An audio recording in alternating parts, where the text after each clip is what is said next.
Hey, I am updating. It's been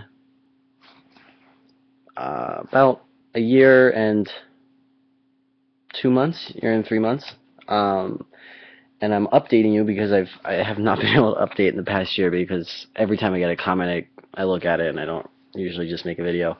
I should have. I apologize, but so I started. I had my discectomy, laminectomy. I believe. I mean, it's been so long I don't even remember the proper names. Anyway, I had back surgery on my L5S1. If you watch my previous videos, you'll see. I go into detail about that. Like I said, it's been about a year and 2 months. I had it November 11th of 2011. So anyway, everything's been going really well. I mean, like, I went to a physical therapist 6 months after my surgery, about this time last year, and it was great. He really worked with me in stretching my hamstrings, which is so, so, so important. He had me doing different exercises, core strengthening exercises, which I did them at home, but I never really got too involved with it. Um, so, absolutely do PT. Absolutely do PT. It's up to the discretion of your surgeon. I had a neurosurgeon because I have this feeling that an ortho would be more like, saw, pull. I wanted a neurosurgeon because they're way more careful, it seemed, and more specific to the spine. They're dealing with nerves, so they're more familiar with nerves. Not that I'm saying orthos can't do the same job or better or worse. Just that was my opinion. To each his own. So anyway, I had the surgery. It's a year and 2 months. My only complaint is that sometimes I can definitely tell that there's something. You can definitely feel like your leg will never be my leg will never be the way it was, where I never had this feeling. But I can, I've done yoga. I can bend down now without, I can touch my toes, which I was never able to even think about. It would hurt to even think about during my leg pain. I rarely have. Sometimes when I'm sleeping, I feel it. I feel like they're almost phantom pains to a point. But oh my God, I can't tell you how happy I am that I got the surgery.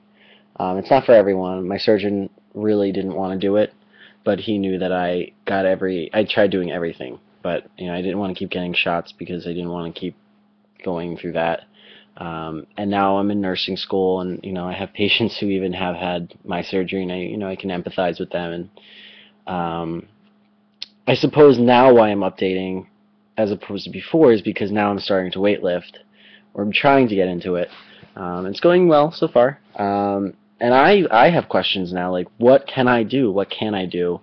I'm looking at different programs, and a lot of them want me to do specific weightlifting and specific, bench pressing and stuff. And I want to make sure that I'm not going to injure my back. So that's neither here nor there. But that's why I decided to update now. So if you have any questions about the surgery, please feel free to message me. Ask questions. I'm more active on YouTube now than I was before.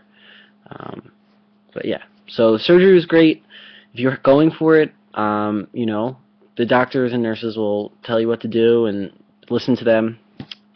If your surgeon doesn't suggest going to PT, I would ask them about PT because PT is so vital to stretching your hamstrings, which after time, my left leg atrophied. There was muscle atrophy, and my leg was significantly skinnier because I was not using it properly, as opposed to my right leg.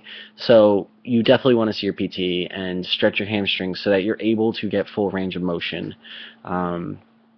If you have had the surgery and you have to, if you're lifting, if you have any sort of job, sitting down, if you work at a desk, if you do anything, make sure you take care of that leg or that back specifically. Make sure you tighten your core. Your core is so vital to, it gives more room for your back to relax when you can tighten your core, when you have a good core. There's a lot of comorbidities that people have, especially in the United States, that need to be addressed in regards to bad backs. So sitting at a desk, make sure you get up on your break. Don't go sit at your desk and eat. walk around a little bit and then go down and eat, or eat standing up. Try standing up. Don't sit down for so long. Use a yoga ball. You know, there's different things you can do. You know, little things can make such a big difference, especially with a bad back. I've noticed that I do back exercises. It's like not a downward dog, but a cobra in yoga really helps stretch out my back. I do a lot of core exercises, like I said. I've been getting into it. I can already tell the difference just by strengthening my core, how much it helps. And it takes so much pressure off your back.